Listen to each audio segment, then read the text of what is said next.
Alô, amigos! Canal Tricolaço, olá, eu sou o Robson Ramos, estamos juntos mais uma vez, depois de Internacional 0, São Paulo 0. Quem viu nosso último vídeo viu que a gente falou aqui sobre o fato desse ser um jogo não, naquela continha. Para quem me acompanha há muito tempo, aquela continha que eu faço, de jogo que eu acho que é perdível, jogo que é imperdível, né, e jogo que é obrigação. A gente sabe que num campeonato como o Campeonato Brasileiro existem essas gradações, e Internacional e São Paulo, se fosse um jogo no Beira-Rio, era um jogo onde perder estaria na conta. Jogando em Criciúma, de certo modo também, mas aí considerando que o Internacional ainda é um time em readaptação depois da tragédia do Rio Grande do Sul, e jogando fora do seu estádio, não tem a mesma força.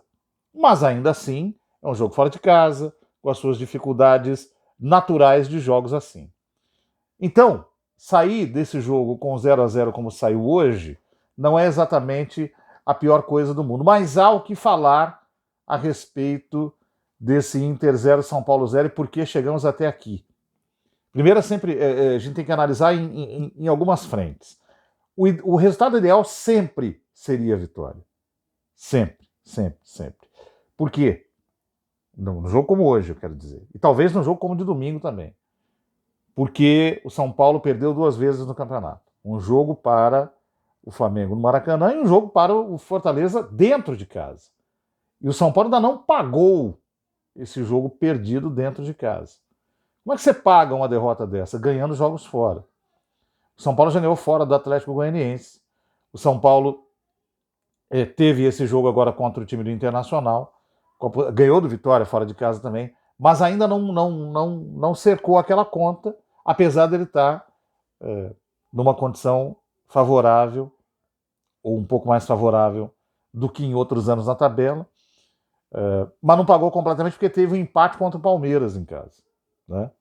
Foi um resultado que, apesar de ser o Palmeiras, depois de ter perdido uma em casa, teria que ser um jogo para tentar vencer. Essa é outra história. São Paulo até jogou com possibilidade de vencer aquela partida, teve as suas dificuldades iniciais. Na conta do jogo sim, jogo não, aquele era um jogo para qualquer resultado. O normal de São Paulo e Palmeiras é um jogo para qualquer resultado. Então, o 0-0 no Morumbi, ok, está na conta. Eu digo, sai da conta por causa do débito do próprio São Paulo. Mas é como a gente fala, esse é um dos aspectos. O outro aspecto o São Paulo tem 2 jogos fora. Então, se o raciocínio for só pragmático, perder para o Internacional hoje, independentemente do que está acontecendo no campeonato, mas vamos lá. Perder para o Internacional hoje, empatar com o Corinthians em Itaquera domingo, também está dentro. Também está dentro. Alguém pode olhar e falar, pô, então você está querendo dizer que como empatou hoje, se perder para o Corinthians domingo, está dentro? Dentro do pragmatismo, sim, porque é um clássico fora de casa. Vamos chegar onde eu sei que você quer chegar. Na fase do Corinthians. Aí é uma outra história. Mas eu nunca coloco como obrigação, tá? Obrigação seria se o São Paulo estivesse atropelando todo mundo e o Corinthians estivesse perdendo para todo mundo. O Corinthians não está perdendo para todo mundo. O Corinthians está com dificuldade de marcar gols. Perde alguns jogos, tem jogos onde ele até vence, ficou ali no flat empatando. E vai jogar em casa e é clássico. O clássico todo mundo cresce, não tem essa. Não, mas vamos acabar com o Corinthians porque o Augusto Melo é um perdido e o cara. Não. Claro que é o desejo de todo mundo. Mas a gente não pode partir do princípio sempre que esse é o resultado normal. Ele não é.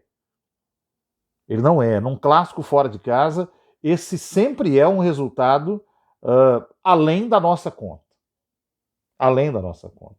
Então, se o São Paulo vencer o Corinthians domingo, será um resultado um pouquinho além da nossa conta também. Eu espero que não perca. Perder para o Corinthians nessa fase atual seria terrível. E aí a gente chega no terceiro aspecto. Empatar hoje contra o Internacional, podendo empatar de novo com o Corinthians domingo, é um mau resultado? Não. Não.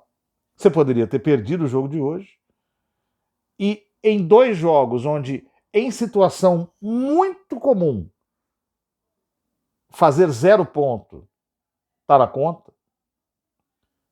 Se você fizer 2, tá bom. Se você fizesse 6 ganhando hoje domingo, seria espetacular. Se fizer 4, o empate de hoje, uma vitória domingo, muito bom, porque é um clássico fora de casa. E se vencesse hoje, empatasse domingo, muito bom também. Então, o espetacular é vencer as duas e já não venceu hoje. Então não será espetacular. Então estamos a caminho do bom, que é o empate domingo. E se perder, também está na conta. Agora, depois de todos esses 3 aspectos analisados, para que ninguém vá embora para o seu canto e diga assim, então, dane-se o de hoje, aí vem a parte que faz a gente discutir futebol. O que provocou o resultado de hoje? E tem muita coisa errada por parte do São Paulo para ter provocado o resultado de hoje. Então vamos lá. Situação número 1. Esse é o 3º jogo em que o São Paulo tem muita dificuldade de sair jogando, especialmente na primeira parte da partida. Seguido, o São Paulo teve essa dificuldade contra o Tragédias, a despeito de ter feito um jogo inteligente e ter vencido, mas o São Paulo teve dificuldade. O São Paulo teve essa dificuldade com o Cruzeiro, alguém vai dizer, mas começou muito bem com o Cruzeiro. Então, a gente fez o vídeo aqui. No jogo contra o Cruzeiro, o São Paulo foi bem nos 20 primeiros minutos. Por imposição do seu jogo no campo do Cruzeiro. Certo? Porque depois que o Cruzeiro passou ele a entender como funcionava estar dentro do campo de São Paulo, o Cruzeiro controlou o jogo. Controlou o jogo. E perdeu, porque o Cruzeiro tem alguns defeitos que está corrigindo. O Cruzeiro é um time bom, não é um time, elenco. É um time que joga bem. O Cruzeiro tem muita dificuldade de concluir. Então, quando teve chance, não concluiu direito. E tomou um gol quando o São Paulo estava muito bem. E o segundo gol quando o São Paulo começou o segundo tempo bem. Porque ali, naquele jogo, o São Paulo melhorou no segundo tempo. Como aconteceu hoje. Melhorou no segundo tempo, depois perdeu o controle do jogo para o Cruzeiro de novo, mas acabou vencendo a partida. E hoje, a 3ª partida, só que hoje, desde o início, o São Paulo teve dificuldade de sair. E a dificuldade está assim. O Cudê colocou já o Cruzeiro, o Internacional, trabalhando do seu meio de campo para dentro do campo do São Paulo, fechando os espaços. E o time hoje foi absolutamente sem ideia para sair dali. Não cheguei no meio de campo ainda. O time tinha muita dificuldade de sair tocando a bola, com aquele controle de tocar mesmo, rodar a bola para o lado direito, para o lado esquerdo e pelo centro do campo, com o volante vindo buscar e distribuindo o jogo. O Luiz Gustavo até vinha buscar, mas aí distribuía mal. Muitas vezes ele parava no próprio Alisson. E aí vinha o segundo problema do São Paulo. Essa bola estava indo muito para o lado direito com o Igor Vinícius, porque o Lucas estava ali, mas o erro de passe matou o time. E o São Paulo errou muito passe com o Igor Vinícius, um absurdo, e errou muito passe com o próprio Rodrigo Nestor. E errou passe com o Caleri tentando algumas jogadas no ataque e com o Luciano. Todo mundo errou passe. Eu demorei para citar Caleri e Luciano porque teve um outro aspecto. Como o São Paulo construía muito pouco, a bola não chegava nos dois. Não chegava nos dois. São Paulo tinha algumas descidas tímidas com o Wellington pelo lado direito, que tinha que... Saiu pouco hoje por causa do Bustos. E o jogo era mais concentrado pelos lados, porém mais do lado direito. Só que não fluía porque a bola morria antes de chegar. Ou no Lucas, ou no Luciano, ou no Caleri. Bom, e foi assim o primeiro tempo inteiro.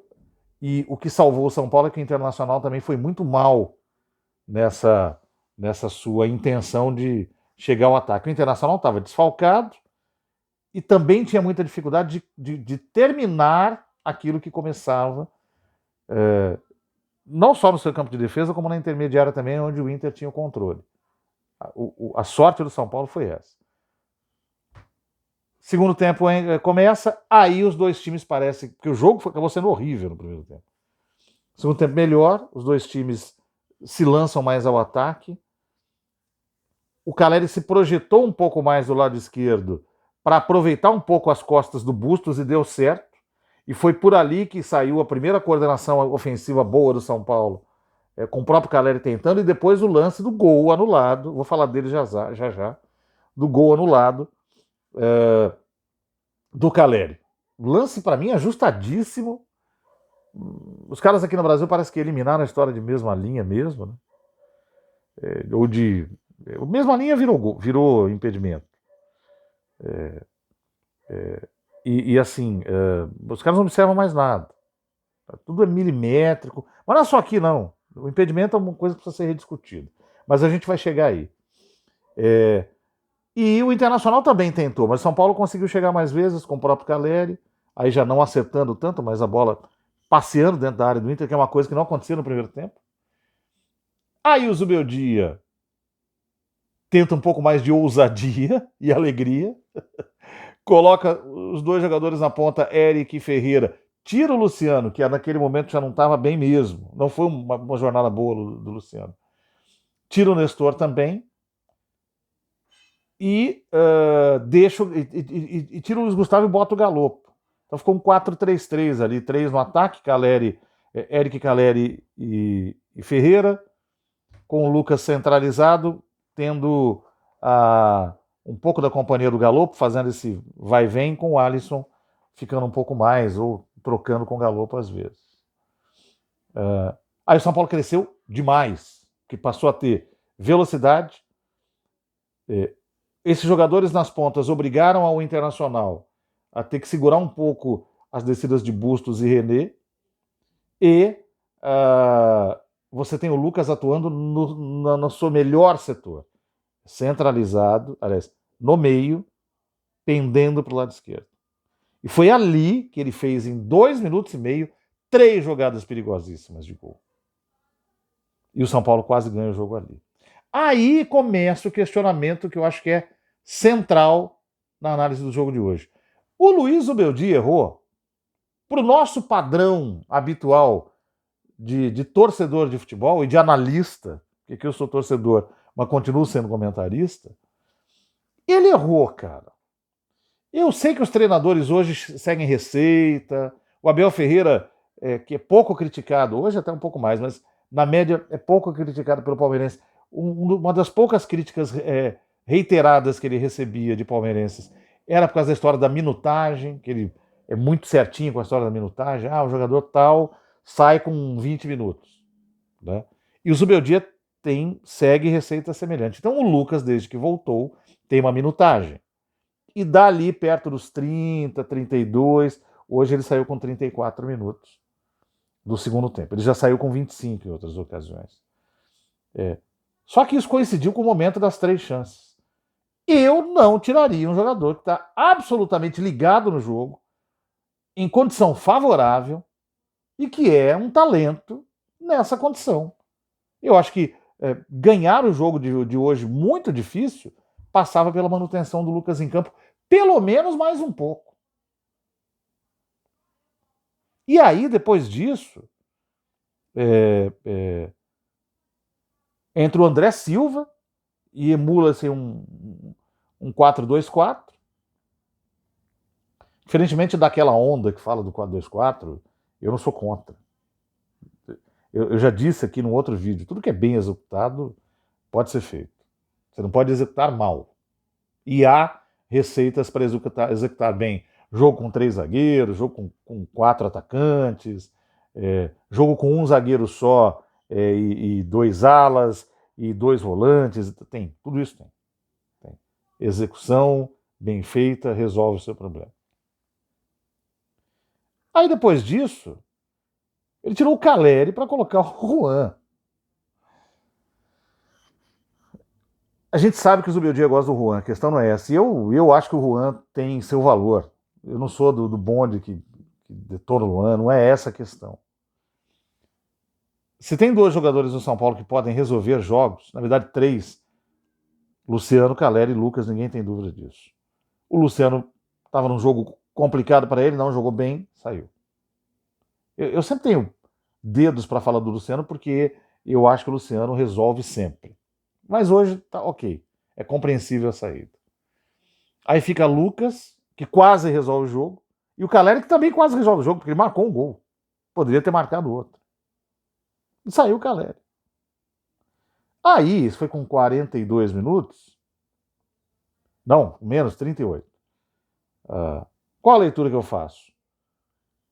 O Zubeldia confia e está observando o Inter jogar no seu sistema defensivo e na inoperância do Internacional no ataque. Então ele acha que não vai perder o jogo e aceita o 0-0 e se conforma com ele, seguindo os parâmetros da nossa primeira parte do vídeo aqui. É a única conclusão que eu chego. É a única conclusão que eu chego. Porque para mim não justifica. Não ganhou por causa disso? Futebol eu acho que não ganhou por causa disso. Acho.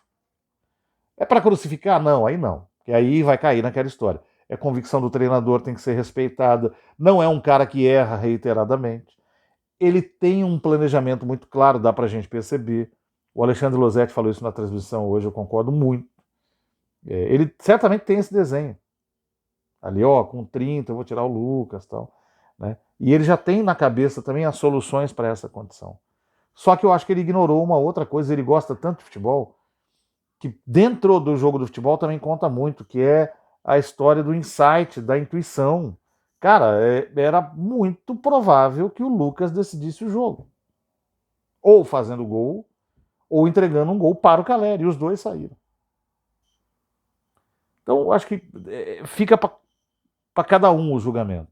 Mas eu não teria feito isso. Acho que foi um erro. Para domingo, quais são as dificuldades que o São Paulo tem? Os seus desfalques da Copa América, aqueles que obrigam hoje a zaga a ser Diego Costa e Alan Franco.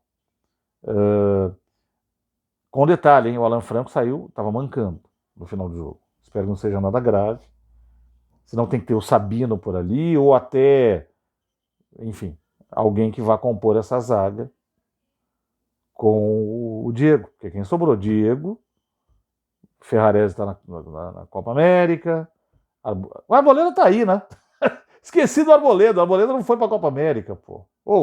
Então peraí. Temos solução. Então podemos ter Diego e Arboleda, porque a Arboleda machucou, lembra? O negócio da bolha no pé. Tá. Então essa tem solução. Mas você tem as outras. Você tem o Rafael fora. E tem as outras dificuldades. Hoje o Rato foi para o banco. Não acredito, pelo que o Zubeldia tem demonstrado nas últimas jornadas, que ele vá mudar muito o que ele acredita, para, por exemplo, entrar o Rato para sair o Luciano. Não acredito. Não acredito. Mas seria uma ideia interessante ter o Rato na direita, o Lucas centralizado e o Nestor do lado esquerdo. Seria. O São Paulo funcionou assim o ano passado na Copa do Brasil, com o Luciano entrando. E olha que eu sou time Luciano. Acho que o Luciano tem que jogar sempre. Mas jogar sempre pode entrar sempre, né? Não precisa ser titular sempre. Mas não acredito que ele faça. Eu acho que ele vai com a mesma formação. Pelo menos, se a gente pegar tudo que ele falou nas suas últimas coletivas, que ele gosta de manter o mesmo time, que ele não gosta de trocar centroavante e goleiro, que ele acha que a escalação tem que ser basicamente a mesma, e ele só mudou muito no São Paulo porque ele teve desfalques por contusão, suspensão e convocação.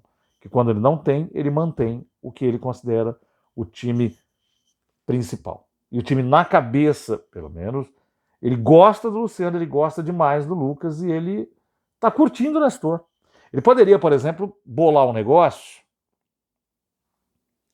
Luciano um pouco mais à esquerda, Lucas centralizado e o Rato do lado direito. Acho eu que pode ser tentado numa outra ocasião. Não sei se eu faria isso diretamente no clássico. Estou dando, olha só a minha pretensão. Estou dando uma sugestão ao Zubeldia. O Luciano é canhoto, então dá para jogar pelo lado esquerdo. O Lucas centralizado, todo mundo sabe como vai bem. E o Rato é aquela direitinha ali que corta para a esquerda, oh meu Deus, grande guerreiro. Nédela, grande guerreiro. Robin. Nédela, grande guerreiro. Né? Chutando ali. Aliás, contra o Corinthians costuma dar muito certo. Luciano contra o Corinthians costuma dar certo também. São sugestões. Último assunto. O vídeo tá longo hoje, mas tem coisa, né? Novela Wellington. Eu vou ser rápido no que eu penso. Para mim, o Wellington não é um lateral esquerdo que mereça ganhar menos de 100 mil reais, como a gente já sabe que é, no mercado do futebol de hoje. Mas também não é um lateral esquerdo que possa chegar na cara dura e pedir 800 mil reais por mês. Porém, o seu staff negou, diz que não é isso que ele pede. O São Paulo alega muita dificuldade para renovar, porque procurou o jogador, porque não sei o quê, e a proposta é feita e o jogador não aceita. E que a proposta do jogador é muito alta, o São Paulo não aceita. Porém, o São Paulo negocia, todo mundo sabe, com o Alexandro, que teoricamente, ou imagina-se, ganharia mais que isso. E o Alexandre é um jogador já mais velho e que nunca teve o tipo de desempenho que o Wellington tem. Não é um velocista pelo lado esquerdo, é um jogador mais pesado e tem o peso agora da idade também. Porque ele jogava no exterior, ele merece ganhar mais de 1 milhão. E o Wellington, que é um jogador testado dentro do São Paulo, muito capacitado, não merece ganhar mais do que ganha? Não estou nem falando de 800 mil. Que eu acho que não vale. Só que eu também acho que o Alexandre não vale 1 milhão, 1 milhão e 200, 1 milhão e meio. Não vale. Não vale. Bom, o fato é, até 31 de dezembro o Wellington pode jogar no São Paulo. Não apareceu nada aí também de proposta. Tá muito quietinha a coisa. Né? Mas eu acho que é mais um negócio mal conduzido pela diretoria do São Paulo para renovar com um jogador bom. Eu não disse craque, eu não disse excepcional. Bom. Bom, um dos melhores laterais esquerdos que a gente tem no Brasil hoje. Ah, não sei o quê. Deixa ele embora que você vai concordar comigo. E digo mais, o Patrick também vai por esse caminho com o passar do tempo, tá? Não é agora. Se vier o Alexandre, joga o Alexandre. Mas o Wellington hoje tem mais futuro que o Alexandre. O São Paulo errou na condução do negócio com o Caio Paulista, ainda que eu ache que o Caio Paulista, na moral, seria reserva do Wellington. Mas a condução foi muito ruim. E agora está conduzindo mal de novo a situação com o Wellington. É isso. Então, mais uma vez, os nossos diretores de piscina lá, né, que dão entrevistas aí, precisam parar de achar que a gente é tonto, que não vai um repórter bom como o Gabriel Sá e o outro monstruoso como o Eduardo Afonso, não vai escarafunchar, ouvir os dois lados e trazer para a gente informação muito mais completa e que joga muito mais luz sobre o assunto do que aquilo que tais diretores de piscina falam por aí. Né? É isso. Por esse vídeo é isso. Muito obrigado pela sua atenção e paciência até aqui. Domingo estamos de volta aí, hein? Domingo estamos de volta aí.